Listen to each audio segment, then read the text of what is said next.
Tegius Chromis, sometime soldier and sophisticate of Viriconium, the pastoral city, who now dwelt quite alone in a tower by the sea and imagined himself a better poet than swordsman, stood at early morning on the sand dunes that lay between his tall home and the grey line of the surf.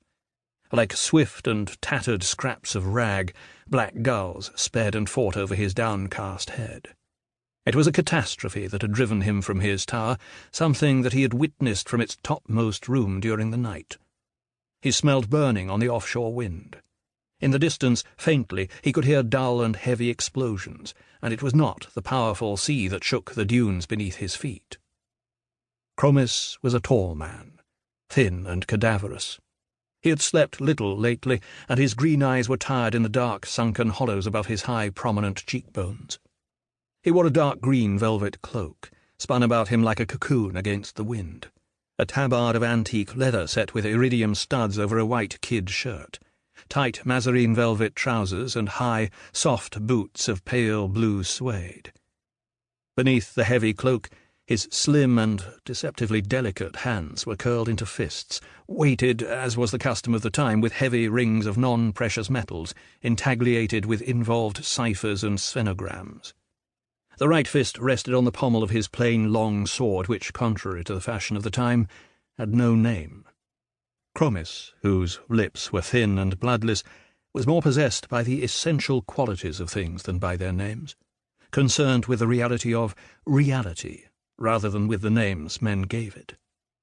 He worried more, for instance, about the beauty of the city that had fallen during the night than he did that it was Viriconium, the pastoral city. He loved it more for its avenues paved in pale blue, and for its alleys that were not paved at all, than he did for what its citizens chose to call it, which was often Viricon the Old, and the place where the roads meet. He had found no rest in music, which he loved, and now he found none on the pink sand.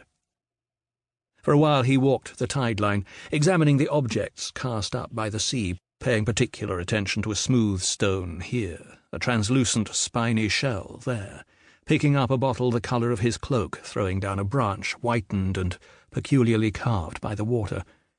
He watched the black gulls, but their cries depressed him. He listened to the cold wind in the rowan woods around his tower, and he shivered.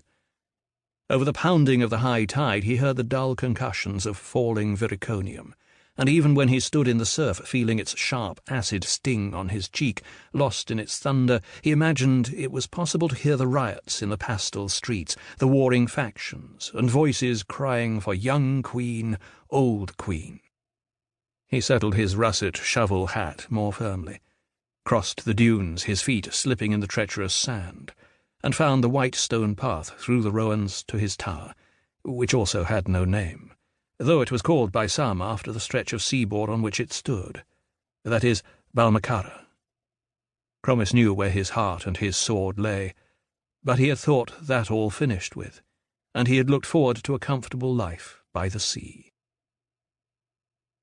To keep listening to this audiobook, I've left you a link in the description so you can do it, at no cost thanks to Audible's 30-day free trial.